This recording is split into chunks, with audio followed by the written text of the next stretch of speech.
Padre, te damos gracias también por tu palabra, Señor, porque dice ella misma que es una lámpara a nuestros pies, que es una antorcha que alumbra nuestro camino, Señor, porque ella nos da dirección, ella, Señor, nos instruye, nos exhorta, Señor, nos moldea para que seamos más como tú. Y en esta mañana, Señor, queremos pedirte que tu Espíritu Santo sea el que nos guíe. Abre nuestro entendimiento, abre nuestro corazón, Señor, para que podamos entender tu palabra, pero sobre todo, Señor, para que podamos obedecer tu palabra. Señor, que seamos hacedores de tu palabra, que no seamos solamente oidores y menos oidores olvidadizos, Señor. Que lo que tú hables a nuestro corazón quede grabado, quede marcado en nuestra vida, Señor, y que podamos vivir lo que tú nos hablas para tu gloria, Señor. Te lo pedimos en el nombre de Jesús. Amén. Y este de domingo, el título del estudio es una radiografía del corazón. Y es interesante porque vamos empezando el año y hay un principio básico. En Mateo 6 Jesús dice que donde está el tesoro, allí está el corazón. Y para empezar el año es bueno que repasemos, a lo mejor que tú tomes un tiempo para ver lo que hiciste en el 2014, lo que dejaste de hacer, lo que tenías que hacer y no hiciste.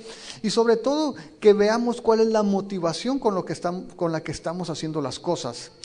Algo importante antes de que sigas adelante en este 2015 es que pongas una pausa, no vivas más este 2015, no lo gastes hasta que te asegures de que has estado creciendo espiritualmente en tu relación con Jesús. Si el 2014 tú no creciste en tu vida espiritual, quiere decir entonces que en lugar de crecer, pues tu vida espiritual se ha venido desgastando, se ha venido abajo. Hemos hablado de esto, nadie se queda en el mismo lugar espiritualmente. Si no avanzas, retrocedes. Y el objetivo que tenemos que tener en mente es crecer en nuestra relación con Jesús. Y para eso necesitamos hacer una radiografía del corazón, porque es importante que veamos qué es lo que hay en el corazón. Y sobre todo ahora que estamos empezando el año, necesitamos ver nuestra vida con los ojos de Dios. Ahora, es importante examinar lo que hay en el corazón, porque es increíble lo que puedes encontrar en el corazón de las personas. Imagínate si ahorita pudiera hacerte una radiografía el Señor, ¿qué es lo que estaría viendo en nuestro corazón? Leí de hecho una noticia de un hombre al que le tuvieron que hacer una radiografía. Es una noticia del 2007, pero se presta mucho para el tema. Un hombre llamado Simon Hooper en Inglaterra fue a una joyería.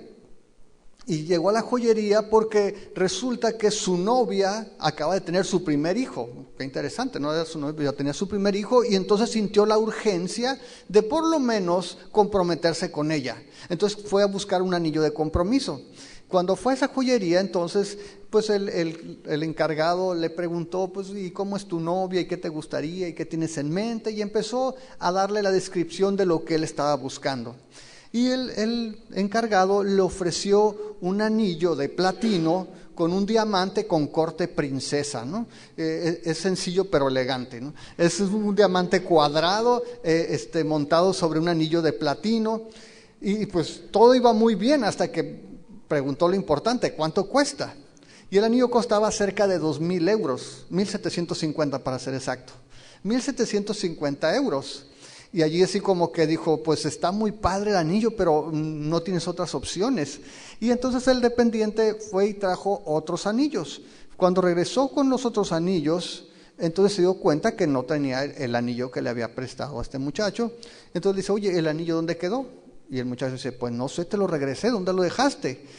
Y el señor pues buscó y tenía la caja abierta, pero no estaba el anillo. Así de que le pareció sospechoso, le dijo, pues discúlpame, ¿no? Pero a ver, saca tus bolsas. Y empezó el muchacho a sacar sus bolsas, bueno, ni tan muchacho, 28 años, pero bueno, empezó él a buscar entre sus bolsas, cartera, chamarra, todo, y el anillo no aparece. Y el muchacho había llegado comiendo unos dulces de menta, unos dulces suaves, y entonces el señor del encargado pues dijo, no hay de otra, se lo tragó.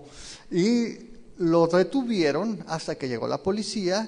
Le dijeron, ¿sabes qué? Este muchacho no me regresó un anillo, no lo encuentro, se lo llevan a la comandancia, ahora sí, literalmente le pasan báscula y no encuentran el anillo.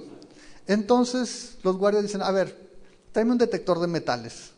Y empiezan a pasárselo y de repente, pi, pi, pi, pi, pi, pi, pi, no, dijeron, aquí está el anillo, vamos a sacarle una radiografía.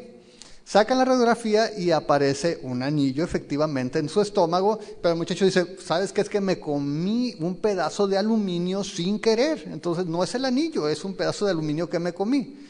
Y los policías dijeron, bueno, pues aquí te vamos a guardar hasta que ese anillo salga, ¿no? Y vamos a corroborar tu teoría. Como pasó un día y no pasaba nada, tuvieron que extender pues su detención por 3 días cuando, voilà, ¿no? Sale el anillo con todo y etiqueta, se lo había tragado el infeliz. Y entonces, pues ya con el anillo allí, le dieron pues básicamente 12 semanas de cárcel.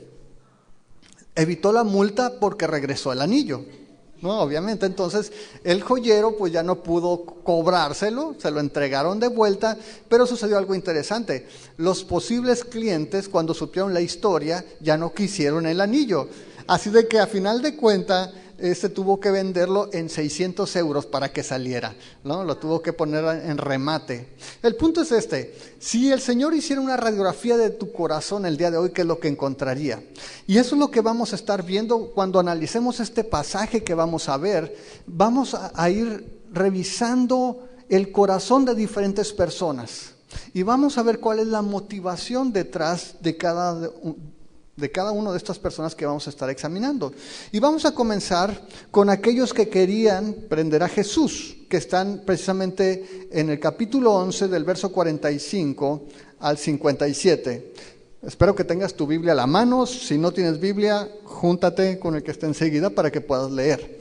Y dice el verso 45, Juan 11, 45. Entonces muchos de los judíos que habían venido para acompañar a María y vieron lo que hizo Jesús, creyeron en él. Pero algunos de ellos fueron a los fariseos y les dijeron lo que Jesús había hecho. Entonces los principales sacerdotes y los fariseos reunieron el concilio y dijeron, ¿qué haremos? Porque este hombre hace muchas señales. Si le dejamos así, todos creerán en él y vendrán los romanos y destruirán nuestro lugar santo y nuestra nación. Entonces Caifás, uno de ellos, sumo sacerdote aquel año, les dijo, ustedes no saben nada, ni piensan que nos conviene que un hombre muera por el pueblo y no que toda la nación perezca. Esto no lo dijo por sí mismo, sino que como era el sumo sacerdote aquel año, profetizó que Jesús había de morir por la nación. Y no solamente por la nación, sino también para congregar en uno a los hijos de Dios que estaban dispersos. Así que desde aquel día acordaron matarle. Por tanto, Jesús ya no andaba abiertamente entre los judíos, sino que se alejó de allí a la región contigua al desierto, a una ciudad llamada Efraín, y se quedó allí con sus discípulos. Y estaba cerca la Pascua de los judíos, y muchos subieron de aquella región a Jerusalén antes de la Pascua para purificarse, y buscaban a Jesús, y estando ellos en el templo, se preguntaban unos a otros, ¿qué les parece? ¿No vendrá la fiesta? Y los principales sacerdotes y los fariseos habían dado orden de que si alguno supiera dónde estaba, lo manifestara para que le prendieran.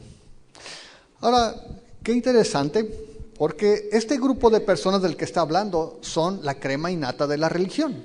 Está el sumo sacerdote, está el concilio, y dice que, si tú recuerdas la semana pasada, Jesús hizo el milagro supremo. Le dio la vida a un hombre que llevaba 4 días muerto.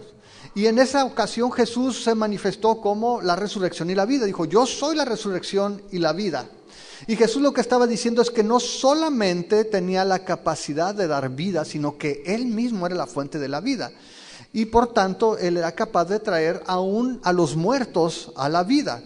Y dice que después de ese evento, dice el verso 45, que muchos de aquellos judíos que habían ido al funeral, que no había salido tan bien, ¿no? Porque el muerto se levantó, de todas maneras ya habían comido menudo, habían tomado café, pero al final de cuentas Lázaro se levanta después de 4 días, y dice que mucha gente había ido de Jerusalén, había caminado casi 2 millas para llegar a Betania al funeral de Jesús. Y cuando Jesús ve... o más bien cuando Lázaro sale vivo y la gente lo ve, pues imagínate, muchos regresan a Jerusalén, pero van, dice, con los fariseos a contarles lo que Jesús había hecho. ¿Qué crees? a ese que quieren matar, levantó un muerto. Levantó a Lázaro, que tenía 4 días muerto, y salió caminando, amarrado, pero salió y está vivo. Ahora, tú pensarías que alguien que es un hombre religioso, alguien que está esperando al Mesías, alguien que enseña la palabra de Dios y que ha sido custodio de la palabra de Dios, estaría gozoso de ver la mano de Dios manifestándose, trayendo a la vida a un hombre, a un cadáver de 4 días. Pero lo que vemos aquí no es esa reacción que esperaríamos. Dice allí en el versículo 47 que los principales sacerdotes y los fariseos reunieron el concilio y dijeron: ¿qué haremos? Porque este hombre hace muchas señales y si le dejamos así, todos creerán en él. Y esa era su preocupación. Oye, está resucitando muertos.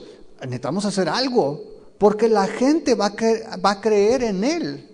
Van a empezar a verlo y van a empezar entonces a seguirlo, y eso no nos conviene.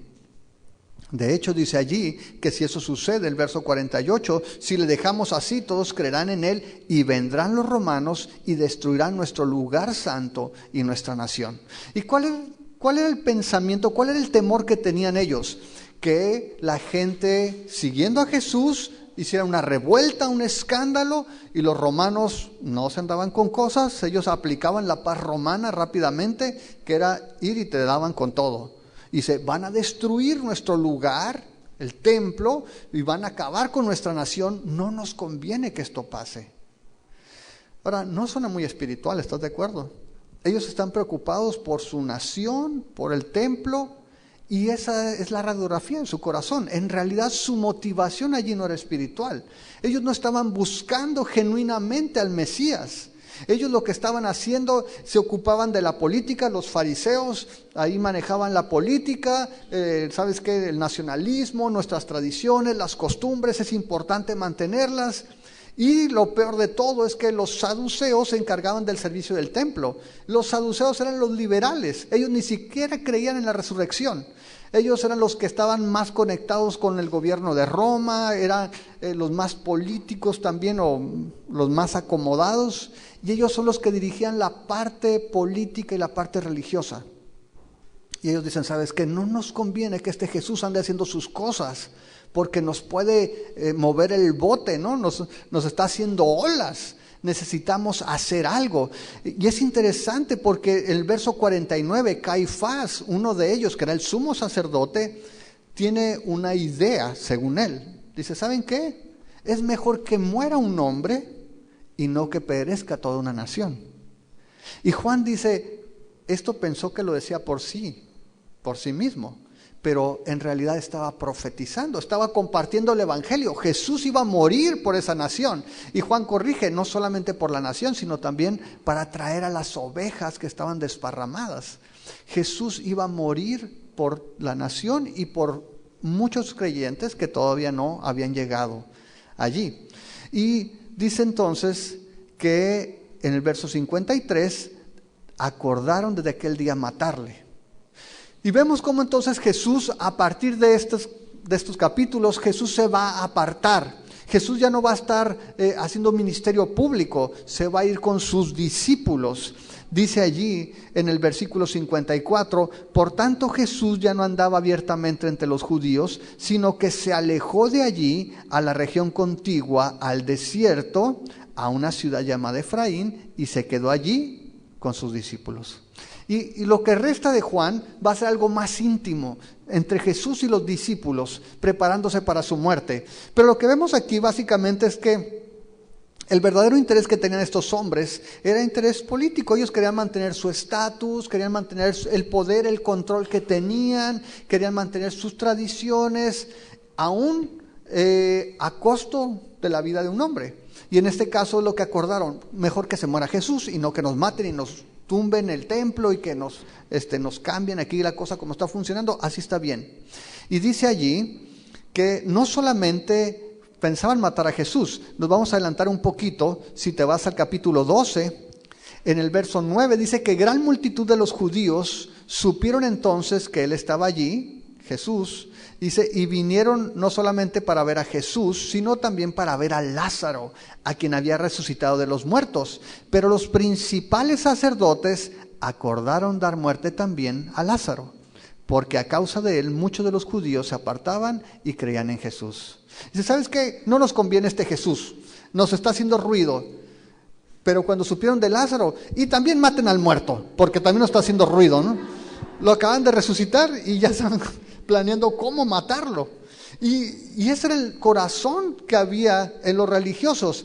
Por fuera, muy padre, religiosos, santos, oraban en las plazas, daban las limosnas, son los que dirigían todo el servicio al templo, pero por dentro sus verdaderos intereses eran personales, solamente estaban pensando en su bienestar, en su poder, en su estatus, en aquello que ellos controlaban. Ahora, esos son los religiosos.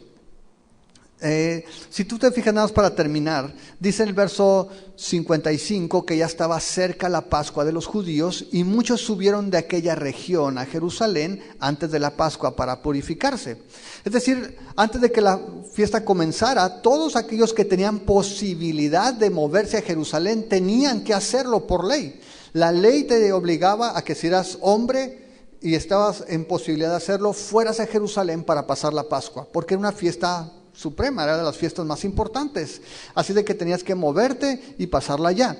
Pero antes de la fiesta muchos se adelantaban para purificarse, y cuando toda la gente empezó a subir, comenzó a subir también la expectación. Dice el verso 56 que la gente buscaba a Jesús y estando ellos en el templo se preguntaban unos a otros, ¿qué te parece? ¿No vendrá la fiesta? Y dice el verso 57 que los principales sacerdotes y los fariseos habían dado orden de que si alguno supiera dónde estaba Jesús, lo manifestara para que le prendiesen. Es decir, Jesús sabía que entonces ahora su cabeza tenía precio. Ahora se habían dicho, hay recompensa, dinos dónde está para poderlo agarrar y te vamos a dar un premio. Y entonces Jesús dice que no subió a la fiesta antes de tiempo y la gente comenzaba a preguntarse, ¿irá a venir? ¿Dónde andará? ¿No?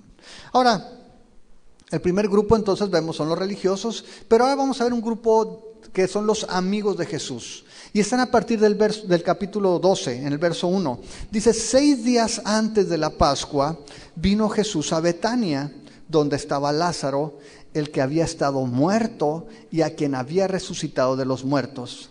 Y le hicieron allí una cena. Marta servía y Lázaro era uno de los que estaban sentados a la mesa con él. Entonces María tomó una libra de perfume de nardo puro de mucho precio y ungió los pies de Jesús y los enjugó con sus cabellos, y la casa se llenó del olor de perfume. Hasta allí. Ahora piensen esto, hace unos meses, unas semanas atrás que Jesús había levantado de los muertos a Lázaro y ahí lo vemos ahora comiendo a Lázaro, es decir, estaba muy vivo, ¿sí? Estaba sentado a la mesa y habían hecho una cena. Ahora, este relato es un relato paralelo.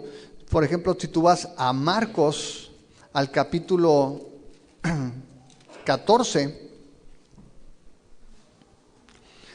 Marcos 14 nos narra de una manera distinta, pero es este mismo pasaje, está en el verso 3. Dice, pero estando él, Jesús, en Betania, en casa de Simón el leproso, y sentado a la mesa, vino una mujer con un vaso de alabastro de perfume de nardo puro de mucho precio, y quebrando el vaso de alabastro, se lo derramó sobre su cabeza. Ahora, si tú te vas a Mateo, pero al capítulo 26, te vas a dar cuenta de que el mismo relato está allí. Mateo 26, verso 6, dice, y estando Jesús en Betania, en casa de Simón el leproso, vino a él una mujer con un vaso de alabastro de perfume de gran precio y lo derramó sobre la cabeza de él, estando sentado a la mesa. Ok, regrésate por favor a Juan, capítulo 12. Y te vas a dar cuenta de algo.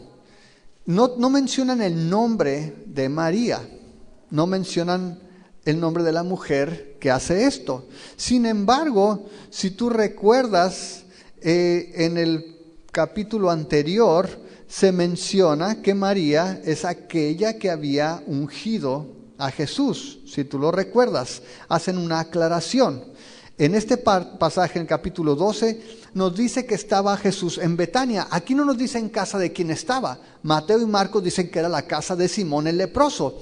Y algunos piensan que fue una reunión especial. Estaba Jesús con 2 trofeos, básicamente en la mesa, con un hombre que había estado leproso. Ya no estaba, porque si no, no se hubieran sentado con él.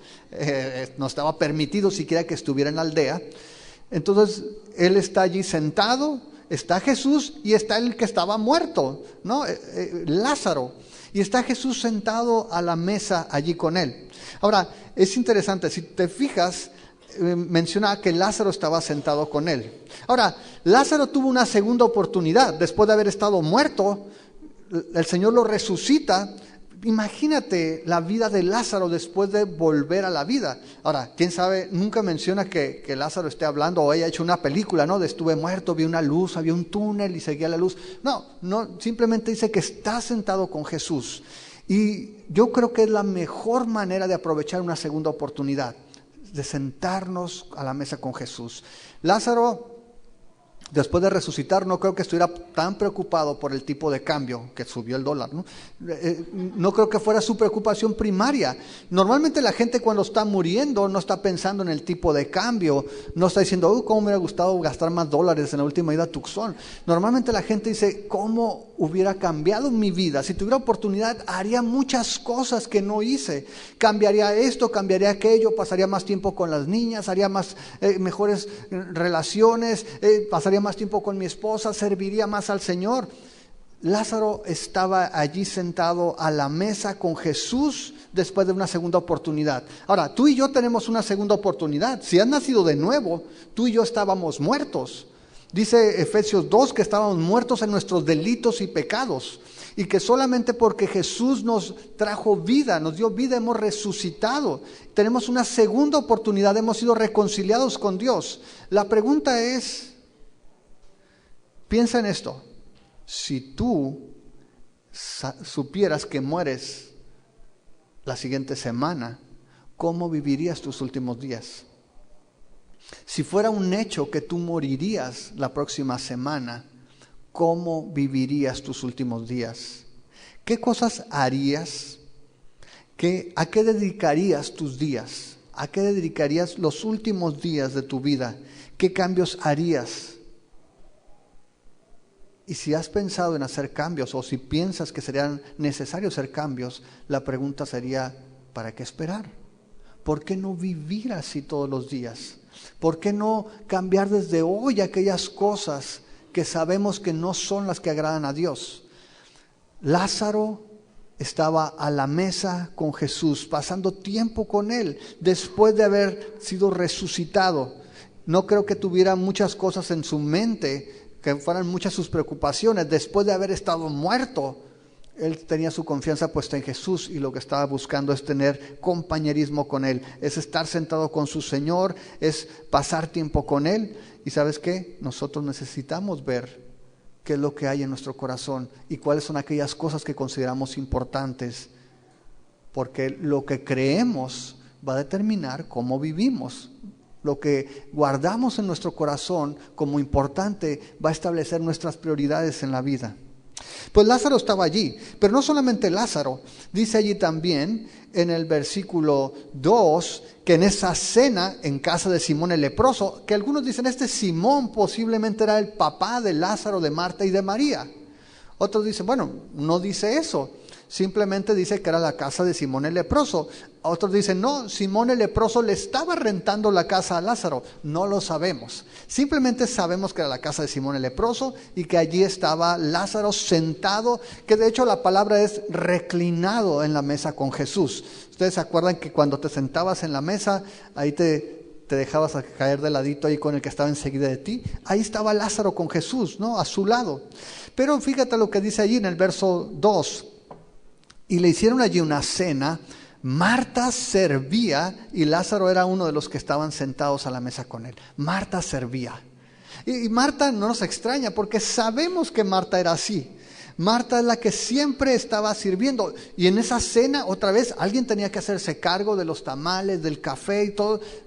Hemos dicho, no es malo que Marta sirva. Pero sabes, me llama la atención porque a diferencia de lo que está en Lucas 10:40, ¿te acuerdas lo que dijo en Lucas 10:40? Vete a Lucas capítulo 10. Allí Marta estaba sirviendo, pero no estaba muy contenta, que digamos.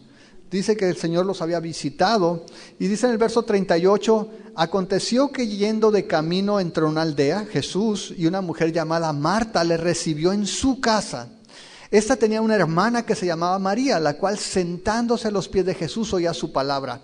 Pero Marta se preocupaba con muchos quehaceres y acercándose dijo, Señor, ¿no te da cuidado que mi hermana me deje servir sola? Dile pues que me ayude. Respondiendo Jesús le dijo, Marta, Marta, afanada y turbada estás con muchas cosas, pero solo una cosa es necesaria, y María ha escogido la buena parte, la cual no le será quitada. Marta andaba así, sirviendo los tamales, pero andaba enojada y dice, Señor, pues aquí yo estoy en zumba y mi hermana está ahí tirando barra, ¿no? Te está escuchando nomás. Y Marta le dice, ¿sabes qué? Estás muy afanada y ella ha escogido la mejor parte, no se la vamos a quitar. Pero aquí simplemente dice que Marta estaba sirviendo.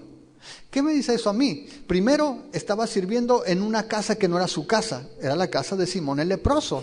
Y Marta estaba sirviendo al Señor allí también. Y si estaba Simón el leproso, también a Simón el leproso y a todos los invitados. Porque las fiestas se hacían en grande, ¿no? Ahí sí, echaban la casa por la ventana y ahí estaba Marta sirviendo. Pero ¿sabes qué? No se está quejando ahora.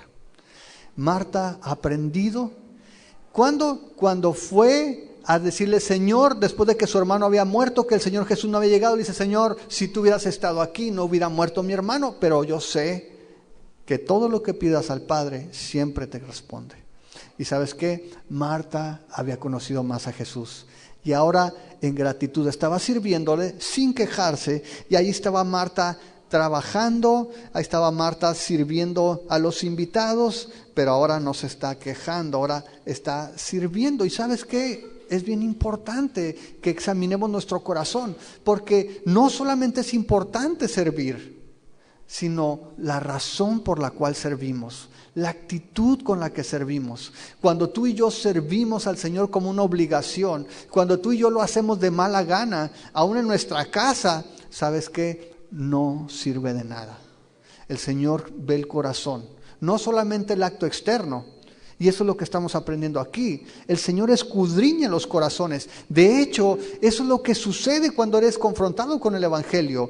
Jesús, de alguna manera, es el probador de los corazones. De alguna manera, es aquel que nos manifiesta lo que hay en nuestro corazón. De hecho, en Lucas capítulo 2 hay una historia de un hombre que estaba esperando la venida del Mesías, un hombre llamado Simeón, que ya era anciano. Y este hombre Simeón tenía la promesa de parte de Dios de que vería al Mesías antes de morir. Y dice allí que cuando se encuentra con él, se goza, pero hay una palabra particular que llama mi atención. Dice allí... ¿Perdón? Sí, es Lucas 2. Dice allí, en el verso 25, y aquí había en Jerusalén un hombre llamado Simeón, y este hombre, justo y piadoso, esperaba la consolación de Israel, y el Espíritu Santo estaba sobre él, y le había sido revelado por el Espíritu Santo que no vería la muerte antes que viera el ungido del Señor. Y movido por el Espíritu vino al templo, y cuando los padres del niño Jesús lo trajeron al templo para hacer por él conforme al rito de la ley, él le tomó en sus brazos y bendijo a Dios diciendo, ahora Señor, despides a tu siervo en paz, conforme a tu palabra, porque han visto mis ojos tu salvación, la cual has preparado en presencia de todos los pueblos. Y mira esto, luz para revelación a los gentiles y gloria de tu pueblo Israel. Y José y su madre estaban maravillados de todo lo que se decía de él. Y los bendijo Simeón y dijo a su madre María, he aquí, Este está puesto para caída y para levantamiento de muchos en Israel, y para señal que será contradicha, y una espada traspasará tu misma alma. Y mira esto, para que sean revelados los pensamientos de muchos corazones. Y cuando el evangelio es predicado, cuando Jesús te es presentado, eso es lo que sucede. Se tiene que revelar lo que hay en tu corazón. ¿Por qué estos hombres religiosos rechazaban a Jesús? Porque su motivación del corazón no era encontrar al Mesías, no era encontrar al Salvador de Israel. Ellos querían mantener sus intereses bajo control. ¿Qué pasa con esta mujer, con Marta, con Lázaro? Ellos habían encontrado en Jesús la razón de su gozo, la razón de la gratitud con la cual estaban sirviendo. Y es lo que Marta está haciendo. Está sirviendo con la motivación correcta porque ha aprendido la lección, porque conoce que no solamente es importante lo que hacemos, sino por qué lo hacemos. Y esa es la pregunta para nosotros hoy. ¿Estás sirviendo a Cristo? ¿Estás sirviendo a los demás? Y si lo estás haciendo con un corazón agradecido al Señor, o lo estás haciendo por obligación. Sabes, muchos hacemos cosas con intereses personales, esa es la realidad.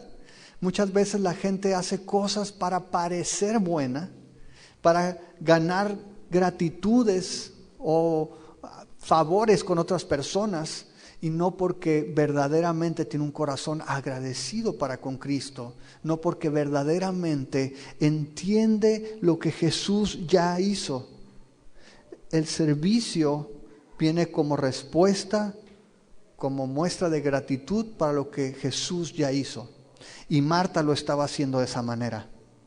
Ahora, si regresamos a Juan 12, dice allí en el verso 3, entonces María, la hermana de Marta, tomó una libra de perfume de nardo puro, de mucho precio, y ungió los pies de Jesús y los enjugó con sus cabellos, y la casa se llenó del olor del perfume.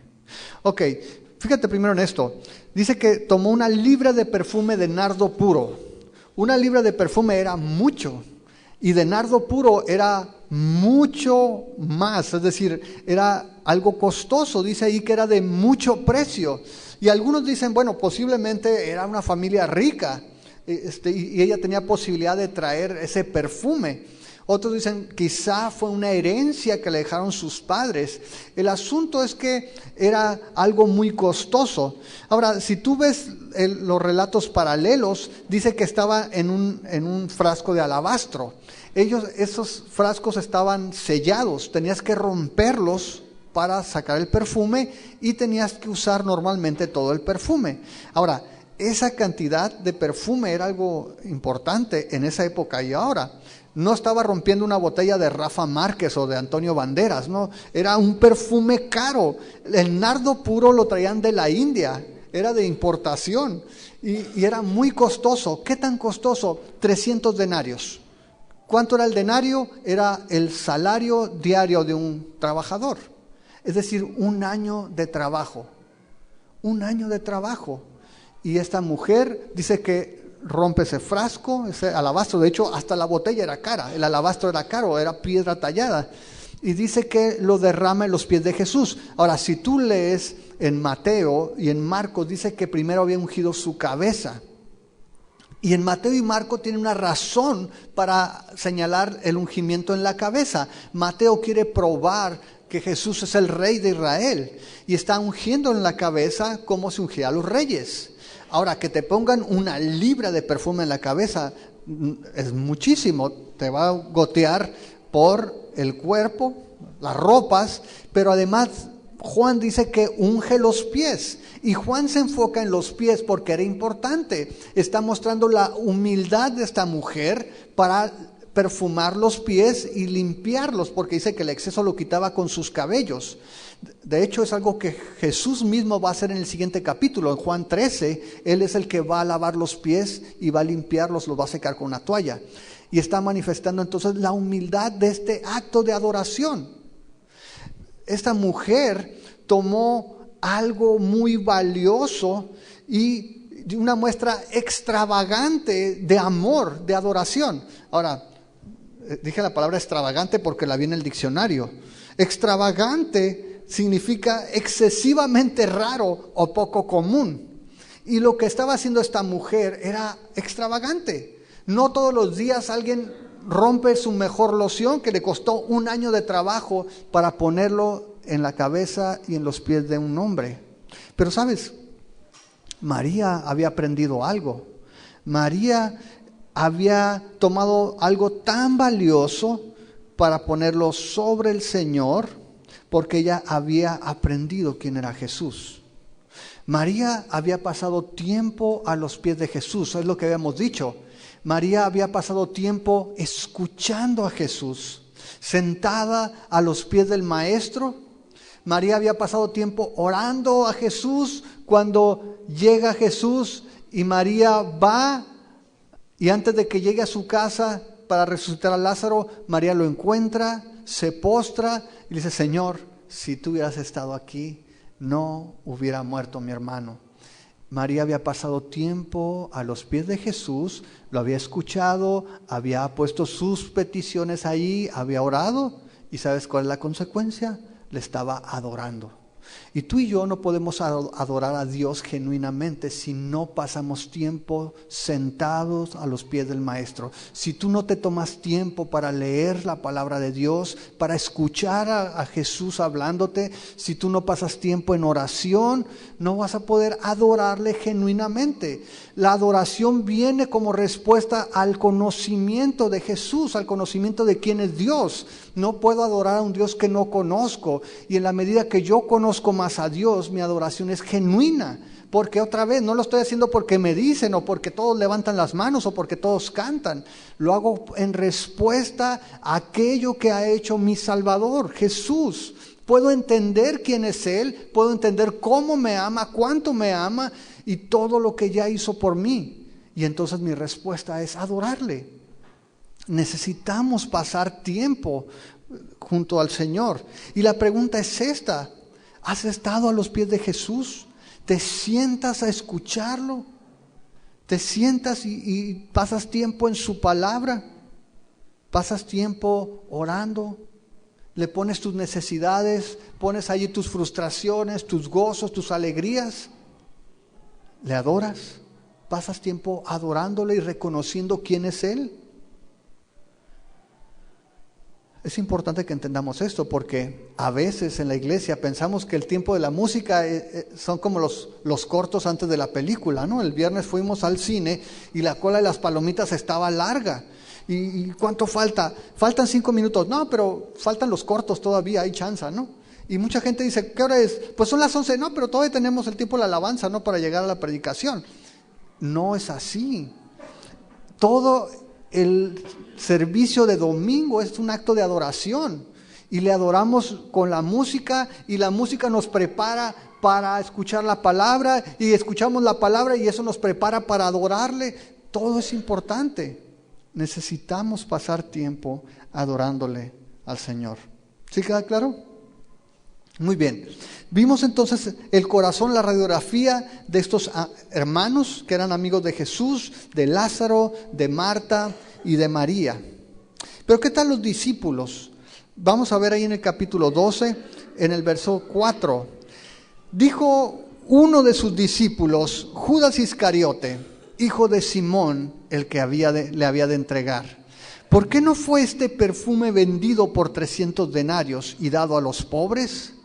Pero dijo esto no porque se cuidara de los pobres, sino porque era ladrón, y teniendo la bolsa sustraía de lo que se echaba en ella. Y vemos ahí a Judas aparentemente espiritual, mucha preocupación por los pobres. Dice: ¡qué desperdicio! ¿Por qué no agarraron ese perfume, lo llevamos a la mejor o al Monje Pío, y que nos hubieran dado una lana y eso lo repartimos a los pobres? Y suena muy justo. Ahora, si tú ves los relatos en Mateo y en Marcos, dice que no solamente él, sino que aparentemente los discípulos se fueron con la finta y dijeron que se habían indignado al ver ese gasto innecesario. ¿Cómo se te ocurre gastar ese perfume en los pies de Jesús? Hubieras hecho tanto bien vendiéndolo y dándolo a los pobres. Pero la radiografía muestra que en realidad Judas era el que tenía la chequera. Y Judas lo que estaba pensando es, esa lana la pudo haber tenido aquí y ahora la está derramando esta mujer. Él es el que tenía los fondos y dice que tenía la bolsa del dinero. Dice el verso 6, no solamente tenía la bolsa, sino que de ahí sustraía lo que se echaba. Siempre salía con las cuentas mochas, ¿no? Es que tuve unos gastos, pero no traigo los comprobantes, ¿no? Y en esa bolsa, pues financiaban los discípulos y otras personas, y Judas era el que manejaba la lana. Qué contradicción, ¿no? Y él está diciendo, híjole, se me está escapando esa lana. Y muchas veces las personas podemos ser así, decía ahorita, podemos tener esa apariencia de piedad, esa preocupación por los demás, por los pobres, pero en realidad es egoísmo. En realidad estamos pensando que eso lo pudimos haber gastado nosotros. Ahora, la pregunta es, ¿cómo manejas tú las finanzas? ¿Cómo manejas tú tus propiedades, tu tiempo, tus talentos? ¿Consideras que es un desperdicio darlos a Jesús? ¿Cómo gastas tu dinero? ¿Cómo pasas tu tiempo? ¿Qué haces con tus talentos? ¿Lo gastas en ti? Porque gastarlo en Jesús es un desperdicio. Y esa es la forma de pensar de mucha gente, dentro y fuera de la iglesia. Mucha gente dice, oye, ¿qué estás haciendo el domingo? Te tienes que levantar a las 10 de la madrugada para llegar a las 11. Estás desperdiciando tu mañana. Te deberías de quedar mejor acostado allí, prendes la tele, tapadito cuando hace frío. Ahorita ya le bajó, ¿no? Pero estás desperdiciando tu vida. ¿Qué haces allí sirviendo? Tú pudieras estar jugando fútbol o pudieras estar jugando a la baraja con tus amigos o dominó, pero estás ahí perdiendo el tiempo, desperdiciando tu tiempo en la iglesia. Para la gente va a ser un desperdicio lo que tú inviertas en Jesús. Pero ¿qué es preferible? ¿Que la gente piense que estás perdiendo tu tiempo o que cuando llegues al cielo o cuando llegues a rendirle cuentas al Señor, el Señor te diga, ¿cómo desperdiciaste tu tiempo? ¿Qué desperdicio de vida la tuya? Porque lo invertiste en aquello que no te puedes traer al cielo. ¿En qué estás invirtiendo tu tiempo? ¿Crees que vale la pena dar tu vida por Jesús? ¿Crees que vale la pena desgastarse por aquello que es eterno? Adriana puso un comentario de Jim Elliot, ¿no? Algunos ya lo conocen, que dice, no es tonto dar aquello que no puedes retener o que no puedes guardar para ganar aquello que no puedes perder. La vida, por más que la cuides, tiene un fin. Ese es un hecho. Las estadísticas muestran, y lo he comentado, que el 100% de las personas mueren. Ahí sí no hay para dónde hacerse. ¿Y qué vas a hacer con los años que Dios te dé? ¿En qué los vas a invertir? Para muchos es un desperdicio invertirlos en el Señor, pero nosotros sabemos, como María, que vale la pena. ¿Qué es lo que dijo Jesús? Mira lo que dijo Jesús a partir del verso 7. Entonces Jesús dijo, déjala, para el día de mi sepultura ha guardado esto. Porque a los pobres siempre lo tendrán con ustedes, mas a mí no siempre me tendrán. Ahora, pareciera una contradicción, que Jesús nos está diciendo que no demos a los pobres. No, de hecho Jesús está confirmando que tenemos que dar a los pobres. Jesús está citando el Antiguo Testamento en Deuteronomio 15:11, si tú lo ves.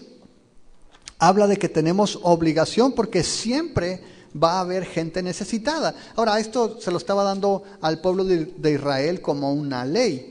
Pero nosotros sabemos que también debemos bendecir a otras personas.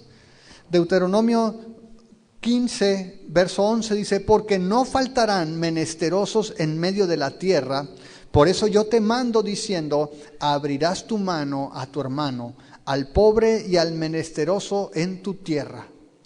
Jesús estaba diciendo, hey, sí es cierto, siempre vas a tener pobres y vas a tener que compartir, pero eso no te impide que hagas estas ofrendas espontáneas al Señor.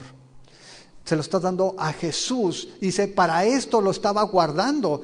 Ese frasco cuando fue roto y ese perfume cuando fue derramado, estaba cumpliendo su propósito. Para eso estaba destinado. Y Jesús dice, lo ha guardado para esto. Si tú te vas, fíjate, vamos a Marcos, regresa tantito a Marcos, al capítulo 14.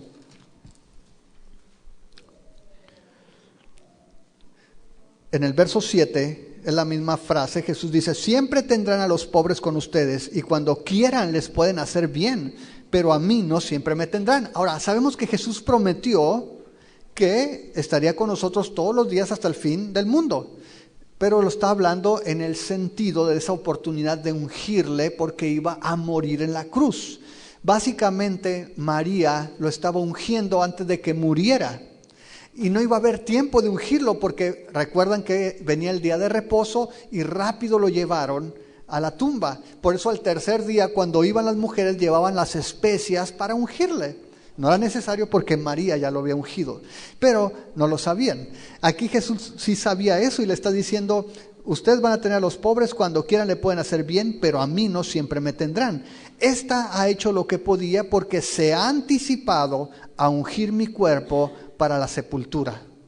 Ahora, mira el efecto de una manifestación extravagante de amor. Verso 9. De cierto les digo que donde quiera que se predique este evangelio, en todo el mundo, también se contará lo que ésta ha hecho para memoria de ella.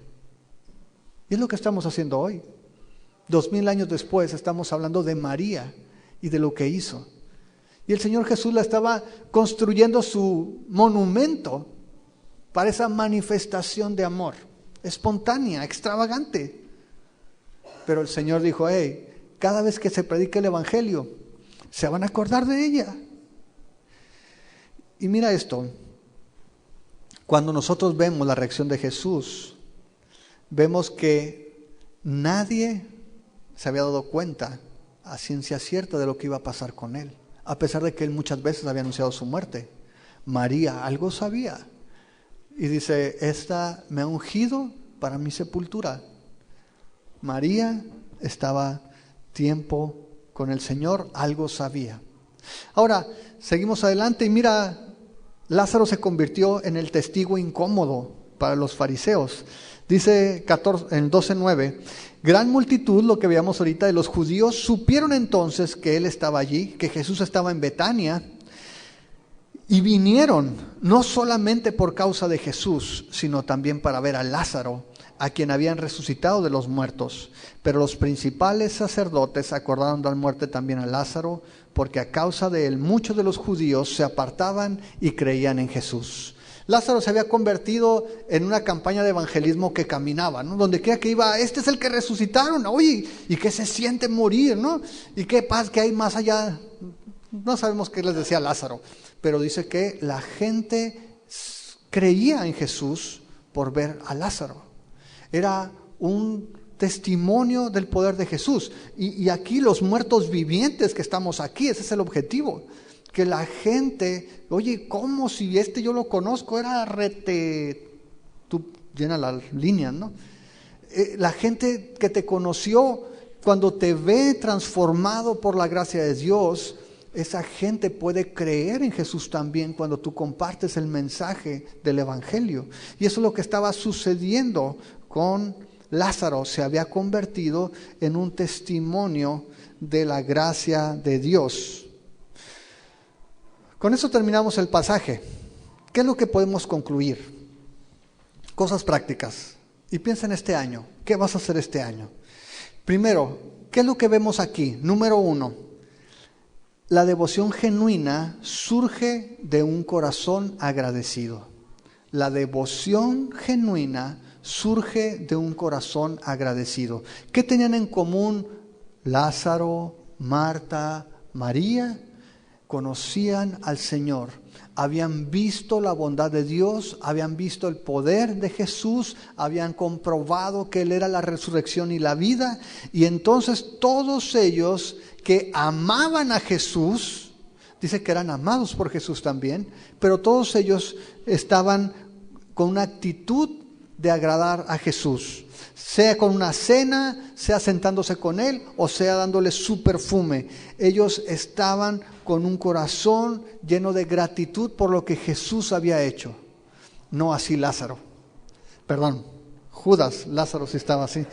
Judas, ¿qué es lo que estaba mostrando? Judas estaba mostrando preocupación por no poder gastar aquello que se estaba gastando en Jesús de una manera derrochando. Dice, oye, ese dinero lo podía haber tenido yo. Y no pierdas de vista algo, Judas era de los 12 discípulos. No estamos hablando de alguien que no conociera de Jesús. Estamos hablando de aquel que no tenía gratitud para Jesús, aquel que no había conocido todavía, que no entendía quién era Jesús. En nuestra vida, una devoción genuina va a surgir cuando te das cuenta de quiénes somos, dónde estábamos y a dónde nos ha llamado el Señor Jesús por su gracia. ¿Qué es lo que Él ya ha hecho por nosotros? Número 2, la devoción genuina surge de un conocimiento personal de Jesús. Otra vez, estos 3 hermanos conocían a Jesús, pero aquella que pasaba más tiempo sentada en los pies es la que hizo el mejor regalo, es aquella que estaba anunciando la muerte de Jesús. Y nosotros debemos de pasar tiempo a los pies de Jesús, aprendiendo, llevando nuestras cargas y expresando nuestro amor y devoción. Es decir, tiempo en la palabra, tiempo en oración y tiempo en adoración. La verdadera devoción o la devoción genuina surge de un conocimiento personal de Jesús. No porque vengas a la iglesia nada más, no porque hagas esto o aquello. Necesitas conocer a Jesús de una manera personal. Necesitas tener un encuentro personal con Él. Número 3, la devoción genuina resulta en acciones. La devoción genuina resulta en acciones. Lázaro estaba pasando tiempo con Jesús, Marta estaba sirviendo a Jesús, María estaba adorando a Jesús. Lázaro se convirtió en un testigo de Cristo donde quiera que iba, y el Señor eso es lo que espera de nosotros. Cada persona que tiene un encuentro con Jesús, Jesús espera que se convierta en un siervo, en alguien que hable del Maestro, que predique de Cristo, que sirva a Cristo, que adore a Cristo, porque no podemos decir que amamos al Señor mientras estamos sentados, impasibles, sin hacer nada, sin decirle nada, sin pasar tiempo con Él. La devoción genuina nos mueve, y decíamos ahorita, aquellas cosas que son valiosas son las que determinan nuestras acciones. Aquello que yo considero lo más importante es lo que va a moverme. Y ahorita cantábamos, Jesús es el centro. Estamos aquí en esta reunión no para que vengamos y nos veamos solamente, qué bueno verte, ¿no? Y nos abracemos. Estamos aquí porque Jesús es el centro de esta reunión. Por eso hablamos de Jesús, por eso adoramos a Jesús, por eso predicamos a Jesús.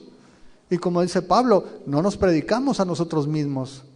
No hay nada en nosotros que podamos presumir, ni en los que están allá ni en los que están acá.